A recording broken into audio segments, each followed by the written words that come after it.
Hi guys, math guide চ্যানেলের পক্ষ থেকে তোমাদের সবাইকে ধন্যবাদ। আজ চলে এসেছি নতুন একটা ভিডিও নিয়ে। সেটা হচ্ছে আয়তঘনকের ক্ষেত্রফল নির্ণয়। আয়তঘনক সম্পর্কে একটু বলে দিই আগে। আয়তঘনক হচ্ছে এমন একটা সামুদ্রিক ক্ষেত্র যার 8টি শীর্ষবিন্দু, 6টি তল ও 12টি বাহু আছে। এটা আয়তকারও হতে পারে আবার বর্গাকারও হতে পারে। আয়তকারের উদাহরণ হচ্ছে বাড়িতে ব্যবহার করা হয় ইট, তার একটা উদাহরণ।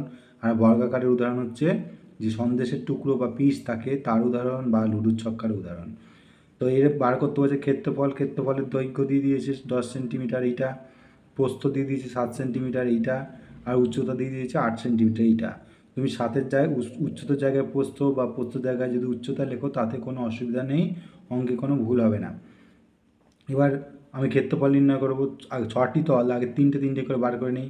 সামনে ও পিছনের তল, ডান দিক ও বাঁ দিক, উপর ও নিচ।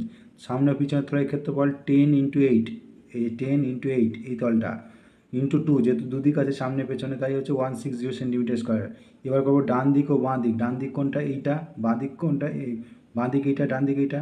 তাহলে একটা তল কত? 7 × 8, যেহেতু দুটো তল রয়েছে, ইন্টু 2, 112 সেন্টিমিটার স্কোয়ার। এবার আসবে উপর আর নিচ। উপর মানে এইটা, তো ওইটা কত রয়েছে? 10 × 7, 10 × 7 ইন্টু 2, যেহেতু দুটো তল রয়েছে, এটা আর এইটা রয়েছে না, তাই হচ্ছে 140 সেন্টিমিটার স্কোয়ার। তাহলে এখন কি করব আমি? মোট ক্ষেত্রফল কত? উপরে কত রয়েছে? 160, 112, 140, যোগ করলে আসবে 412 সেন্টিমিটার স্কোয়ার। তাহলে আয়ত ঘনকের ক্ষেত্রফল নির্ণয় বেরিয়ে গেল। এর পরবর্তী ভিডিওয়ে আমি আসছি নতুন একটা বিষয় নিয়ে, গুরুত্বপূর্ণ। এখনকার পর্যন্ত এইটুকুনি। তোমরা মন দিয়ে পড়াশোনা করবে। আমার চ্যানেলটা সাবস্ক্রাইব, লাইক, শেয়ার করতে অতি অবশ্যই ভুলবে না।